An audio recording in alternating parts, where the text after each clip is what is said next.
On one hand, his cattle were stolen.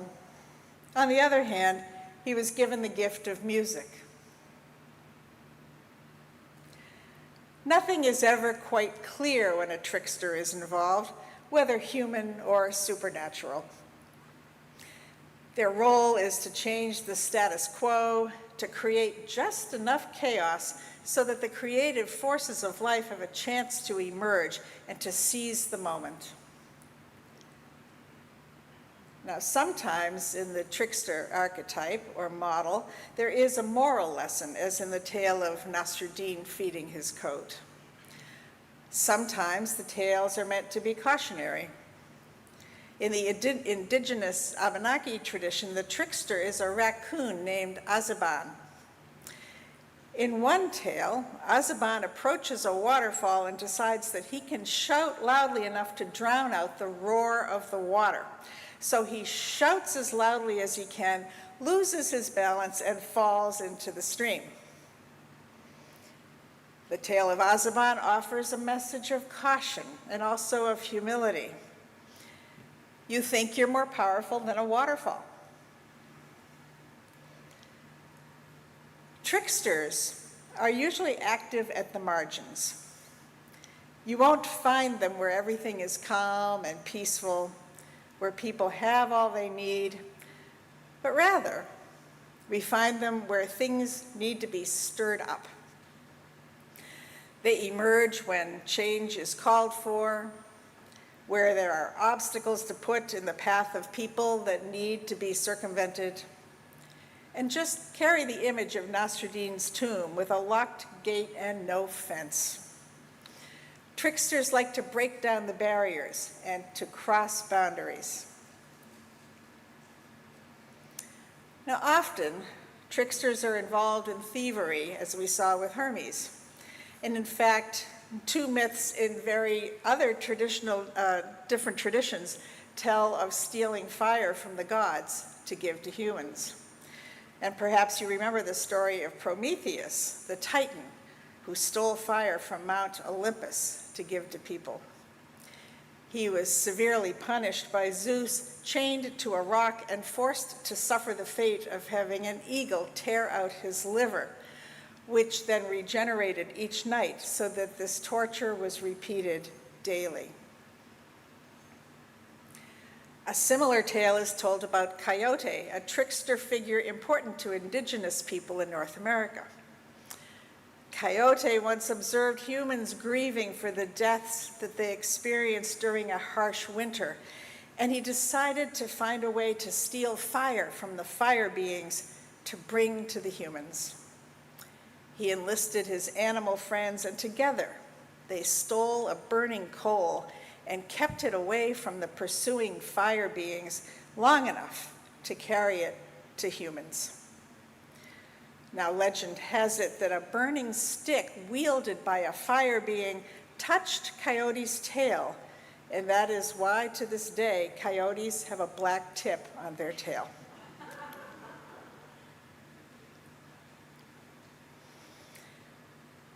Tricksters force us to ask the question of whether it is always wrong to steal. What if something beneficial for many is being hoarded by a few? In English-speaking traditions, the legends of Robin Hood are perhaps the best known. The stories of his pursuits in Sherwood Forest with his large band of merry men have been told for centuries. And we can all probably recite together what Robin Hood was most famous for, that he stole from the rich and gave to the poor. Now, was he a hero or a villain? Well, maybe he was both, because with a trickster, again, it's never clear. But the stories of theft that I've been sharing do have something in common. In each case, the trickster figure crosses boundaries in order to help people achieve more or to thrive and to flourish. The hoarders of fire, the gods of Mount Olympus, and the mythical fire beings fear losing their divine status if ordinary humans are allowed to use something as critical as fire. Tricksters work to disrupt the narratives. They try to level the playing field, to break down the barriers. The presence of tricksters continues into modern times. One mischief maker emerged in the American South in the 19th century, a rabbit, known as Brer Rabbit.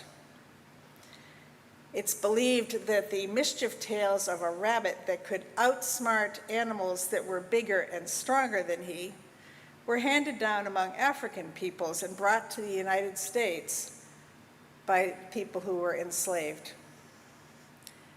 Just imagine the enormous appeal of a character able to outwit those with more power. And once again, we see the dynamic of finding ways to take power away from those who hold it, to disrupt, to find ways to unstop the life force and to help it to flow to where it is most needed. Now, in the 20th century, as the role of mass entertainment has grown, Brer Rabbit has led us to Bugs Bunny. And then also, in the realm of cartoons, the Roadrunner, and of course, Wile E. Coyote. And let's not forget about the Joker in Batman. Like life, tricksters evolve and change, seeking new wisdom and new relevance. The 20th century also saw cataclysmic wars and the efforts of ordinary people to disrupt and to slow the progress of invasions. I am not sure whether the stories of the resistance in World War II, for example, would qualify as trickster behavior. The stakes were life and death. But again, it does cause us to ask ourselves, did we think it heroic to destroy property, to forge documents, to lie, and to steal? I think we find that heroic, at least now, after the fact.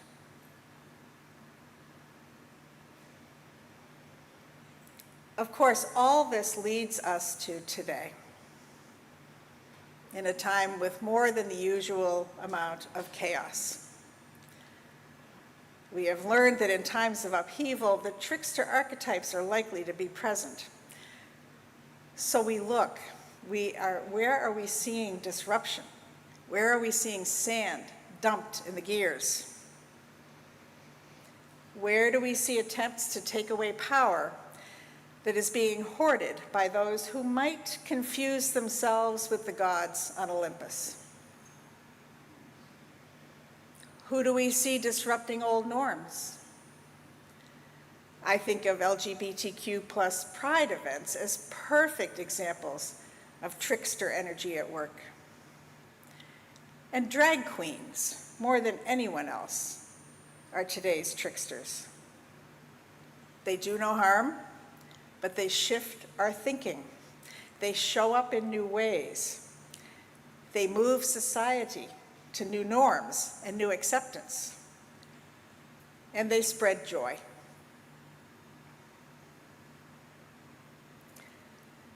One of my favorite actions this past spring was the Tesla takedowns at Tesla dealerships in the US and Canada and in parts of Europe even. We know that one took place every Saturday morning at the Tesla dealership in Peabody all through the spring. And we saw the results as Tesla sales and stock prices plummeted and ultimately helped billionaire Elon Musk, Tesla's owner, to decide that government service wasn't quite worth the trouble and expense and that he should spend more time with his family. Tricksters work to spread out wealth and power rather than to accumulate it and to shift boundaries. So when Elon Musk tried to buy an election for the state of Wisconsin's Supreme Court this past April 1st, which happened to be April Fool's Day, and contributed $25 million. People turned out in force to spurn Musk's candidate and elect the Democrat instead. And Musk found out that there was a limit to his power. Do you see mischief makers at work? Might you be one of them? As many of us know, the expression we use most often in talking about efforts to spread out wealth and power is to make good trouble. This was a saying of our late Congressman John Lewis, a civil rights advocate who as a student helped organize the voting rights marches in Alabama back in 1965, and who suffered a broken skull when the marchers were charged at by local law enforcement. This was only the first of many arrests and many injuries over a long career of, as he himself put it, speaking up, speaking out, and getting in the way. He called civil disobedience good trouble, necessary trouble. John Lewis might not meet the classic definition of a trickster. His role was always public, never ambiguous or comic, but when it came to shifting boundaries and removing barriers, especially barriers to voting for millions of American citizens, John Lewis was second to none in resolve and resilience in creating conditions that allowed humans to reach their potential. There are always mischief makers if we are looking for them. Someone reminded me recently of the actions of a woman named Bree Newsom, a young woman who in 2015, just after the shooting by a white supremacist at Mother Emanuel Church in Charleston, South Carolina, she climbed a flagpole at the state capitol to remove the Confederate flag. Now, of course, as soon as she got back to the ground, she was arrested. But just days later, the South Carolina House of Representatives voted to remove the Confederate flag permanently. And all the charges against Bree Newsom were dropped. Again, we look for just that right amount of chaos that allows a shift, allows a new force to gather. Mischief continues. As you probably have heard, the American president has ordered troops onto the streets of Washington, D.C. to quell crime and violence, which in fact has been dropping. Last week it was reported that police set up a checkpoint in a neighborhood to stop drivers and question them. And the neighbors showed up down the street with signs warning of the checkpoint ahead. The neighbors successfully diverted all the traffic, and the police left. In ways large and small, people all across the country, including right here on Cape Ann, are doing what they can to give some power back to those who have so little. My friends, in these times we should be alert for the presence of mischief makers. Who do you know who demands to be heard? Who is defying neighborhood norms and planting wildflowers in their front lawn? Who brings petitions to church for signatures? Who might be trying out a new name or a new way of dressing? Who is making you uncomfortable?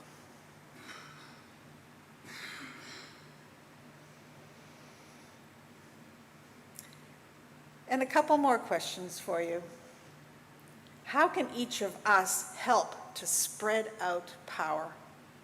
How can we use our privilege to shift the energy and the narrative, one person at a time?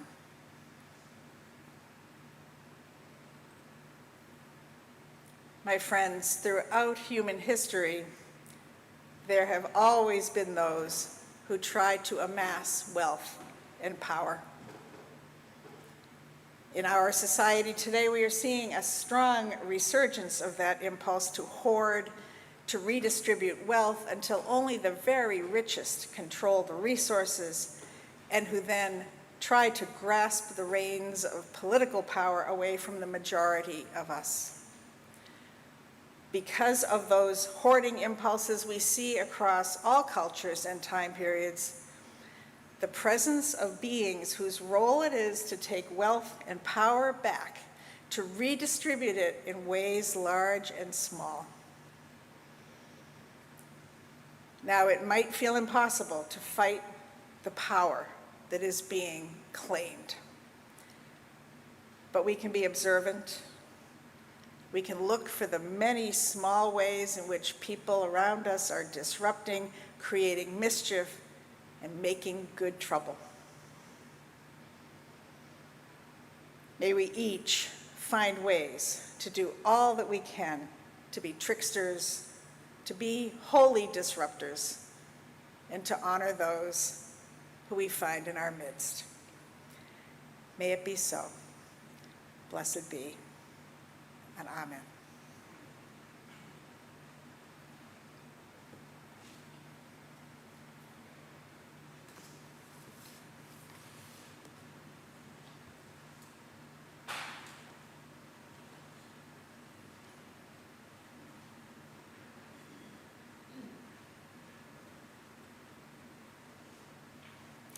Our closing words are by William Sinkford, former president of the Unitarian Universalist Association. Spirit of life and love, dear God of all the nations, there is so much work to do. We have only begun to imagine justice and mercy. Help us to hold fast to our vision of what can be.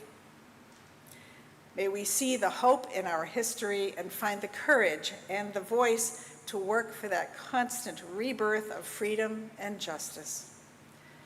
This is our dream. May you go in peace. Amen.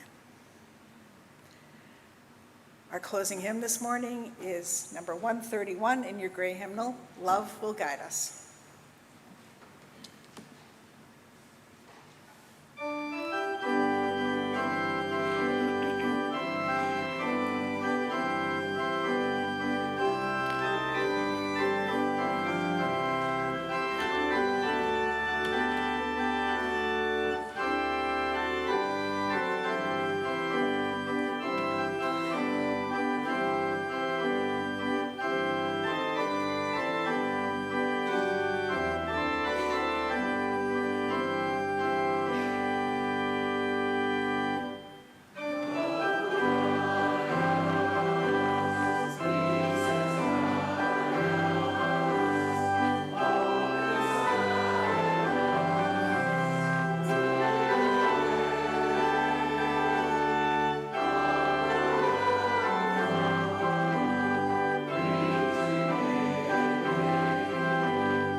As our service draws to a close, I wanted to say to all of our guests that the way to get to our coffee hour after the service is through this door here, down the hall, and then down the stairs. We hope you'll join us.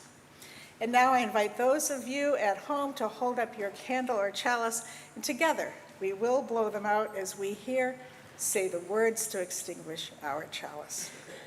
We extinguish this flame, but not the light of truth, the warmth of community, or the fire of commitment. These we carry in our hearts until we are together again. May you go in peace and return in love. Amen.